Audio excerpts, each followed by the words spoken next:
Hola a todos y bienvenidos a este tutorial sobre cómo crear mapas de contorno y analizar series temporales. En este video exploraremos dos herramientas fundamentales en el análisis de datos: los mapas de contorno, que nos van a permitir visualizar la distribución de datos tridimensionales en dos dimensiones, y las series temporales, que nos ayudan a entender cómo cambian los fenómenos a lo largo del tiempo. En este tutorial aprenderemos paso a paso cómo crear mapas de contorno utilizando diferentes herramientas y cómo realizar análisis básicos y avanzados de series temporales para sacar el máximo provecho de nuestros datos. Primero vamos a hablar de los mapas de contorno. Estos son útiles para visualizar la distribución espacial de datos y para identificar patrones o áreas de interés. Se utilizan en una amplia variedad de campos como la meteorología, la geología, la biología, la ingeniería y muchas otras disciplinas científicas. Los mapas de contorno son una representación visual que nos van a permitir entender la distribución de datos en un espacio bidimensional. También se les llama mapas de isolíneas, y estos son una forma de visualizar datos, por ejemplo, sobre nuestro planeta en dos dimensiones, como si estuviéramos mirando un mapa normal, pero con una ventaja. Nos va a ayudar a ver cómo cambian las cosas a medida que nos movemos en el espacio. Así es como funcionan los mapas de contorno. Van a conectar puntos que tienen el mismo valor, creando líneas de contorno. ¿Qué significa eso? Bueno, imagina que estás mirando un mapa de temperatura. Si conectamos puntos que tienen la misma temperatura, obtendremos líneas que nos muestran cómo la temperatura cambia en el espacio.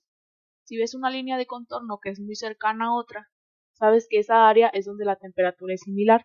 Pero eso no es todo. Estos mapas pueden mostrar mucho más información. Por ejemplo, pueden representar la elevación del terreno, lo que significa que podemos ver dónde están las montañas y los valles. También puede mostrar la concentración de cosas importantes como nutrientes en el suelo, enzimas en una muestra biológica o incluso la densidad de población en una ciudad. Imagina que estás en un lugar con muchas colinas y valles, pero no tienes idea de cómo entender la forma del terreno. Ahí es donde entran en juego las líneas de contorno. Bueno, ¿qué son las líneas de contorno? Son líneas que nos ayudan a entender cómo es el terreno y otras cosas en el mapa. Son como si dibujáramos líneas que conectan puntos y que tienen la misma altura o el mismo valor de algo que estamos mirando. Las líneas de contorno también se conocen como isolíneas y son un tipo de representación gráfica que nos ayuda a visualizar cómo cambian los valores de una variable en un plano o superficie. ¿Y cómo funcionan? Cada línea de contorno en un mapa une puntos que tienen el mismo valor para lo que estamos mirando. Por ejemplo, si estamos viendo un mapa de montañas, las líneas de contorno nos muestran dónde están las partes altas y bajas del terreno. Si caminamos a lo largo de una línea de contorno, estaríamos caminando a la misma altura todo el tiempo. ¿Y por qué son útiles? Bueno, las líneas de contorno nos ayudan a ver cómo es el terreno o cómo cambian otras cosas en un lugar. Nos dicen dónde están las montañas, los valles y otras características del paisaje, y no solo de paisajes, sino también pueden mostrarnos cosas como la temperatura o la densidad de una población en un área. Entre los datos que se pueden representar con estos mapas se encuentran la temperatura y la elevación de terreno, que son los más utilizados, pero también se pueden representar la concentración de nutrientes, por ejemplo, en el suelo de una región agrícola, y esto ayudaría a los agricultores a entender dónde es más fértil su tierra. Además, también se pueden representar otro tipo de concentraciones, como enzimas. En biología, los científicos podrían utilizar mapas de contorno para representar la concentración de enzimas en diferentes partes de una célula o tejido, y esto le ayudaría a entender mejor los procesos biológicos. Los mapas de contorno de presión también son esenciales en meteorología para comprender y predecir el clima. Ayudan a identificar áreas de alta y baja presión que pueden estar asociados con sistemas climáticos como frentes, tormentas y sistemas de alta presión. En ingeniería, los mapas de contorno de presión pueden utilizarse para analizar la distribución de presiones en estructuras como aviones, automóviles o edificios, lo que ayuda en el diseño y la optimización de estas estructuras. También se puede representar densidad de población de una ciudad o región. Por ejemplo, podríamos ver cómo se distribuyen las personas en una ciudad muy grande. Ahora vamos a hacer los mapas de contorno, pero con la librería ggplot. Como yo ya la tengo instalada, nada más la voy a mandar llamar, pero si no la tienen instalada, pues se utiliza el comando install.packages y se pone el nombre de la librería entre comillas y ya se puede instalar. Y pues eso nada más se tiene que hacer una vez ya instalada, nada más es cuestión de mandarla a llamar.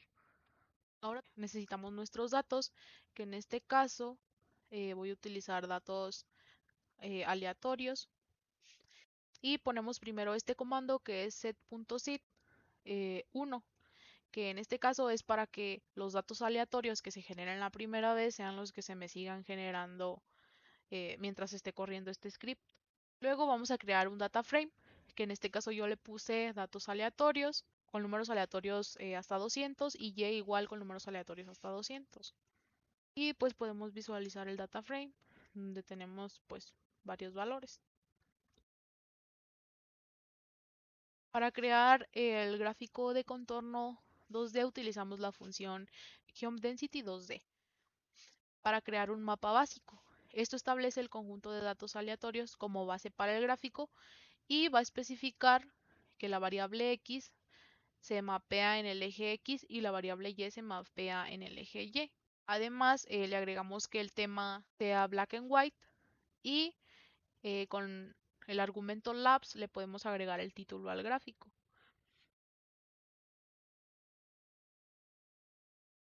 Y queda de esta forma. Al igual que con la función contour, podemos modificar el número de niveles, que en este caso sería con bins. En este caso le pusimos que sea igual a 15, seguimos utilizando el mismo tema y pues igual el título. Y ya se ve que aumentaron la cantidad de niveles. Al igual que con contour, podemos representar un mapa de contorno sobre un mapa de dispersión. Entonces, ponemos ggplot, nuestro data frame, asignamos los valores que van a ser de x y vamos a usar geoPoint para que coloque los puntos.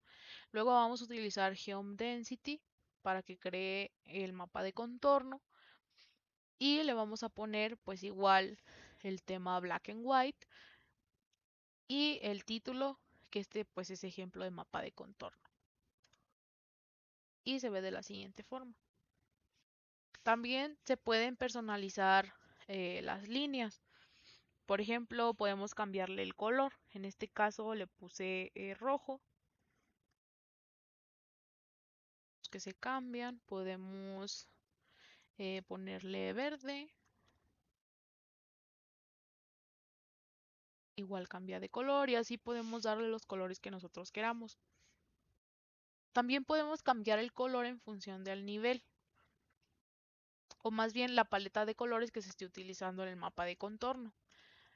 Igual vamos a utilizar ggplot, los datos aleatorios, que es nuestro data frame, asignar los valores a x y y, geoDensity 2D, que es para que se genere nuestro mapa de contorno, pero vamos a utilizar el argumento AESColor igual a level, que este va a especificar que el color de las líneas del contorno serán determinados por el nivel de densidad de los puntos. Igual agregamos tema black and white y el título del mapa de contorno y obtenemos este mapa en donde se mira ya eh, el nivel, el nivel de la densidad de los puntos por color, o sea, un degradado de color básicamente. También podemos cambiar la paleta de colores de igual forma utilizando color igual a level, pero vamos a utilizar el argumento scale color viridis c, que este es para aplicar una paleta de colores viridis, que es una paleta de colores continua y pues uniforme. Todo lo demás lo dejamos igual, pero se puede ver ahora sí una escala de colores. También podemos colorear nuestro mapa de contorno por áreas. Igual utilizamos ggplot, nuestro data frame, datos aleatorios, asignamos x y y, pero aquí utilizamos el argumento fillLevels, que pues va a indicar que el color de las áreas en el mapa de contorno se va a basar en el nivel de densidad de los datos. Además utilizamos statDensity 2D, que es para calcular la densidad bidimensional de los datos y representarla pues como áreas llenas de color en el mapa. Se utiliza el argumento geoPolygon, que va a indicar que se utilizarán polígonos para representar las áreas llenas de color. Se utiliza el tema black and white y se coloca el título del diagrama o del mapa. Y queda de la siguiente manera, en donde ya se ve pues relleno nuestro mapa de contorno. También se pueden representar los niveles mediante áreas. En este caso, pues en lugar de líneas de contorno, vamos a representar la densidad mediante áreas sombreadas. Igual utilizamos datos aleatorios, los valores de X y Y, pero vamos a utilizar en lugar de las anteriores Geom Density 2D Fillet. Igual colocamos el tema y el título del gráfico. Y nos queda de la siguiente forma, en donde ya se ve un rango de colores. Es posible también cambiar la transparencia, que esto va a ser con alfa. Y alfa va a indicar el grado de transparencia que va a tener. En este caso le vamos a poner 0.075. Y pues si se mira más transparente, podemos ponerle 0.25. Vemos que ya se nota muy poco. O podemos ponerle 0.90. Y pues se mira bien. Podemos también colocar las líneas del contorno, que en este caso vamos a utilizar Geom Density 2D Fillet para que siga siendo con las áreas coloreadas o rellenas. Y vamos a utilizar Geom Density 2D, donde le vamos a poner que el color sea negro, para que marque solamente los contornos de color negro. Queda de esta manera. También podemos poner áreas y curvas sobre un gráfico de dispersión. Por ejemplo, aquí igual utilizamos primero el GeoPoint para que cree nuestro gráfico de dispersión. Luego utilizamos Geom Density 2D Fillet, que pues va a generar nuestro mapa de contorno con nuestras áreas coloreadas, pero le agregamos una transparencia que va a ser de 0.4. Y después agregamos el Geom Density 2D para que agregue las líneas de contorno de color negro. Y nos queda de esta forma, en donde podemos ver pues tanto nuestros puntos eh, de dispersión, nuestros mapas de dispersión, junto con nuestro mapa de contorno. Por último, pues también podemos cambiarle el título a la leyenda, que esto va a ser eh, con una opción de guides, fill igual a guide lane, y en título le ponemos nivel. Y pues vemos que a nuestra leyenda pues sí le cambia como nivel. Ahora hablemos del análisis de series temporales. Una serie de tiempo es esencialmente un conjunto de mediciones que describen cómo evoluciona un fenómeno o variable a lo largo del tiempo. Es una secuencia ordenada cronológicamente de valores de medición sobre el estado de una variable cuantitativa de un fenómeno o proceso. Su propósito es pronosticar los valores del comportamiento futuro, a partir de los cuales sea posible llevar a cabo una planeación y toma de decisiones. Cuando hablamos de las series de tiempo, es importante comprender la naturaleza de los valores que se van a manejar. En este sentido, los valores de una serie de tiempo se van a clasificar en dos categorías principales, que son continuos y discretos. Los valores continuos son aquellos que se miden con cifras decimales, lo que significa que pueden tener fracciones. Por ejemplo, podríamos tener mediciones como 12.35 o 45.67. Estos valores son continuos en el sentido de que pueden tomar cualquier valor dentro de un rango decimal. Por otro lado, los valores discretos son aquellos que solo se miden en números enteros, es decir, no tienen componentes fraccionarios. Por ejemplo, podríamos tener mediciones como 24 o 56. Estos valores son discretos en el sentido de que solo pueden tomar valores enteros sin fracciones. El estudio descriptivo de series temporales se basa en la idea de descomponer la variación de una serie en varios componentes básicos. Esto significa que cuando tenemos una serie de datos que cambian con el tiempo, como puede ser la temperatura, el precio de una acción o la cantidad de ventas de un producto, queremos entender qué factores están contribuyendo a esos cambios. Entre los componentes se encuentran la tendencia, que es un cambio gradual ascendente o descendente en el nivel de la serie o la trayectoria que están siguiendo los valores de esta serie, de aumentar o de disminuir a lo largo del tiempo. En otras palabras, cuando observamos una dirección en el comportamiento de los datos que tiende a subir o bajar de manera consistente a lo largo de un periodo de tiempo, estamos hablando de una tendencia. También está la estacionalidad, que se refiere a la presencia de cierta periodicidad o variación que ocurre en un cierto periodo de tiempo, como puede ser anual o mensual. En otras palabras, es cuando observamos que los datos muestran patrones repetitivos que se repiten a lo largo del tiempo. También se encuentra la ciclicidad. Cuando hablamos de ciclicidad en series temporales, nos referimos a un componente de la serie que captura las oscilaciones que van a ocurrir de manera periódica, pero con una duración superior a un año. Es decir, son fluctuaciones que se van a repetir a lo largo del tiempo, pero no en intervalos cortos como los meses o las estaciones, sino en periodos más largos. Por último está la aleatoriedad, y cuando hablamos de esta en series temporales, nos referimos a lo que comúnmente se llama ruido o variabilidad aleatoria. Estos son eventos o fluctuaciones que ocurren de manera impredecible y aparentemente sin un patrón definido. En otras palabras, son como eventos accidentales o errores que no siguen ninguna regularidad discernible, excepto aquellas que pueden ser capturadas por métodos. Entre los tipos de datos que se pueden representar, pueden ser datos que representan mediciones o valores que se registran a intervalos regulares de tiempo, como pueden ser datos climáticos o datos financieros. Pueden ser también datos de salud o datos de producción. También pueden representar eventos que ocurren en momentos específicos en el tiempo, como transacciones financieras o eventos de seguridad. Ya hablamos de qué es una serie temporal, pero ahora, ¿qué es un análisis de serie temporal? Imagina que tienes datos que se registraron a lo largo del tiempo, como las ventas en una tienda.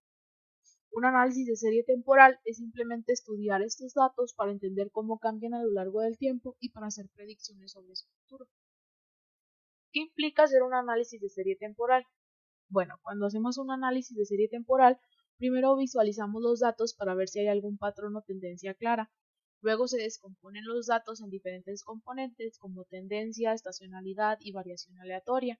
Esto nos ayuda a entender qué está impulsando los cambios en los datos. Después, se utilizan técnicas estadísticas y modelados matemáticos para analizar los datos y hacer predicciones sobre su comportamiento futuro. Esto puede ser útil para planificar negocios, prever el clima, predecir la demanda de productos, entre otras cosas. Pero ¿por qué es importante el análisis de serie temporal? Es importante porque nos permite comprender cómo cambian las cosas a lo largo del tiempo, y esto puede ayudarnos a tomar decisiones informadas y a planificar para el futuro. Por ejemplo, si sabemos de las ventas de un producto que tienden a aumentar en ciertos momentos del año, podemos prepararnos adecuadamente para satisfacer esa demanda.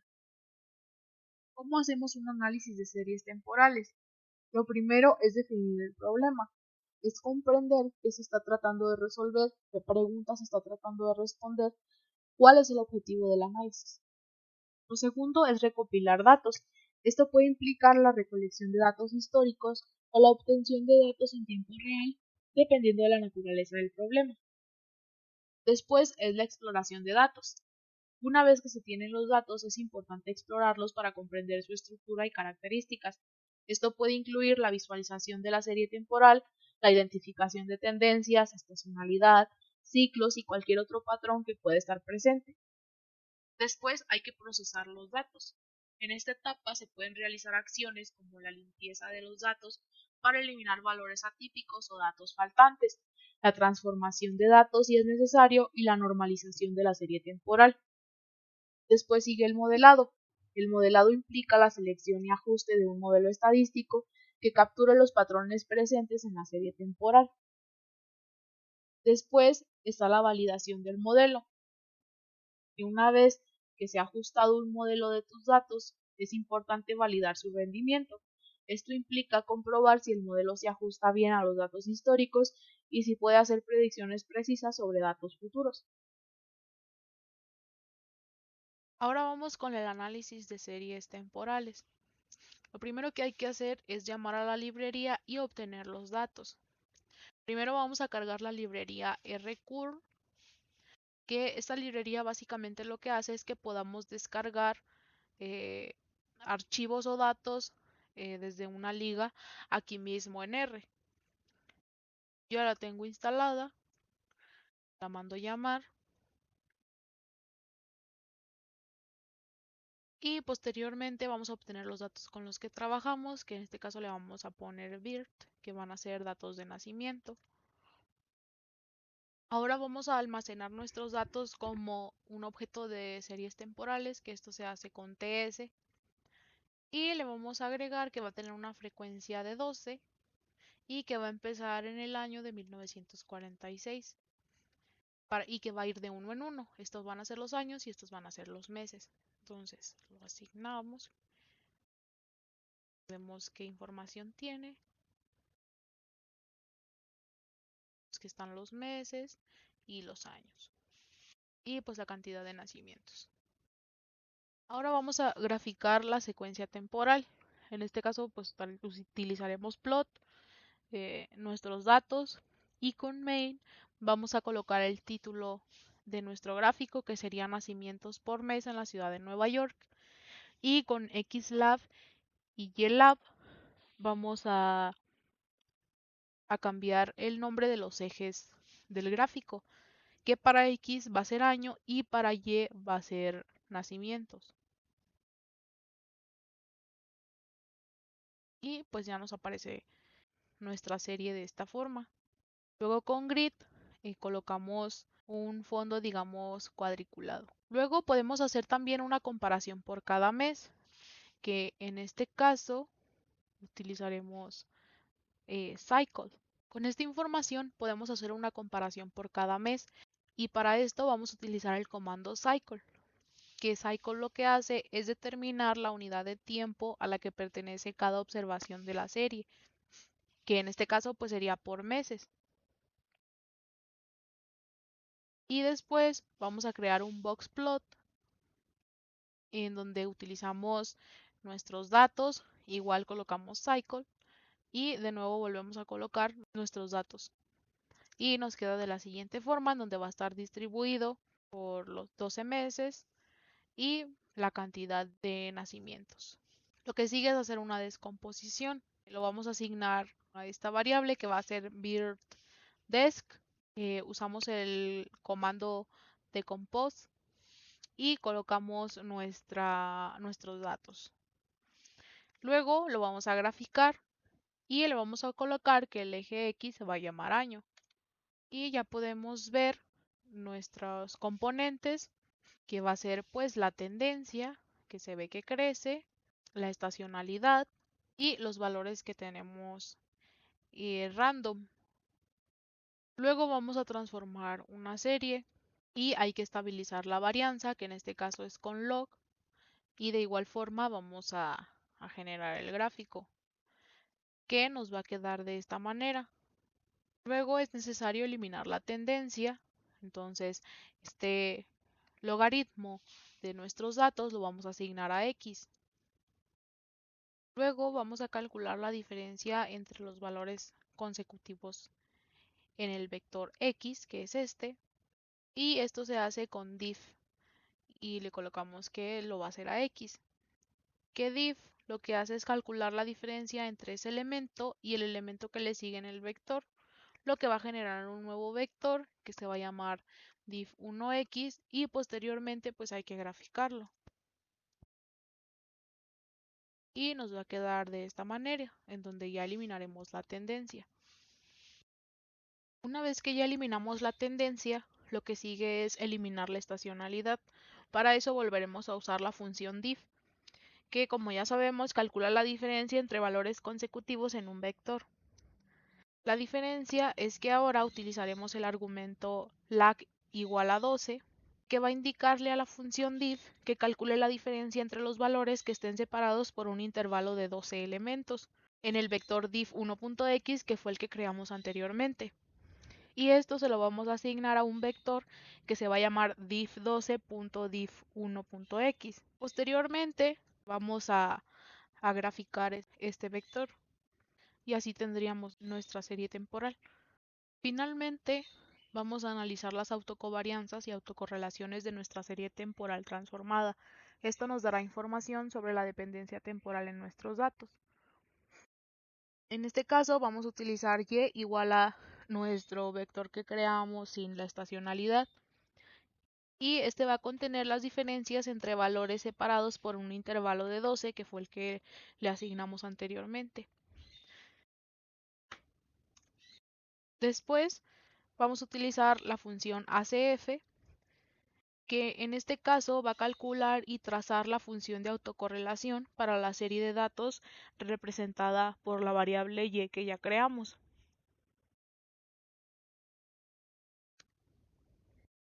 Y nos queda de la siguiente forma. También podemos calcular la función de autocorrelación parcial, que esto va a ser con PACF, igual con nuestra variable y. Y esta nos va a mostrar la correlación directa entre un valor y sus valores pasados, eliminando la influencia de los retrasos intermedios.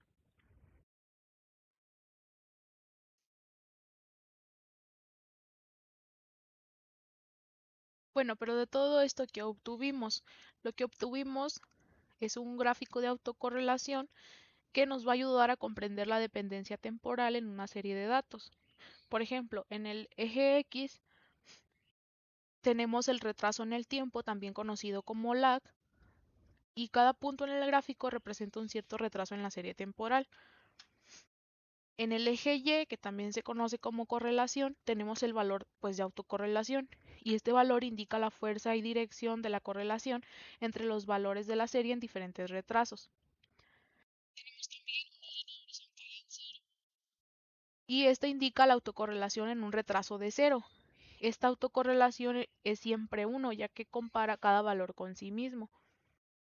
Cada punto en el gráfico va a representar la autocorrelación entre los valores de la serie en un determinado retraso. Un punto por encima de la banda de confianza, que son estas. Por ejemplo, si es superior, va a sugerir una autocorrelación positiva, mientras que un punto por debajo de la banda de confianza inferior va a sugerir una autocorrelación negativa. Ahora, la banda de confianza es para ayudar a identificar si las autocorrelaciones son significativas o no. Los puntos fuera de estas bandas pueden indicar autocorrelaciones significativas, como serían esta y esta. Y también hay patrones en el gráfico que pueden revelar información sobre la estructura temporal de los datos. Por ejemplo, picos o caídas bruscas en la autocorrelación en ciertos retrasos pueden indicar estacionalidad, tendencia o patrones de ciclo en los datos. Consejos prácticos. Para el caso de mapas de contorno, es muy importante seleccionar el mapa de contorno que vamos a utilizar. Si estamos trabajando con datos continuos y deseamos visualizar la distribución de la densidad, es mejor utilizar mapas de contorno que sean rellenos. Hay que seleccionar también una paleta de colores apropiada. Es mejor seleccionar una paleta de colores que sea perceptualmente uniforme y que resalte los patrones de sus datos. Para el caso del análisis de series temporales, es muy importante el entendimiento del fundamento. Antes de comenzar el análisis, hay que asegurarnos de comprender los conceptos fundamentales. Hay que seleccionar un modelo adecuado. Es importante utilizar el más adecuado considerando factores como la estacionalidad, la tendencia y la presencia de autocorrelación. Tanto los mapas de contorno como el análisis de series temporales son herramientas de visualización efectivas que permiten entender patrones complejos en los datos. Ambas técnicas son fundamentales para la toma de decisiones en una amplia variedad de campos, desde la ciencia y la ingeniería hasta la economía y la salud. También ofrecen flexibilidad y adaptabilidad para abordar diferentes tipos de datos y problemas, además de que desempeñan un papel muy importante en la investigación científica y el desarrollo de productos, además de la planificación de proyectos y otras aplicaciones en la industria.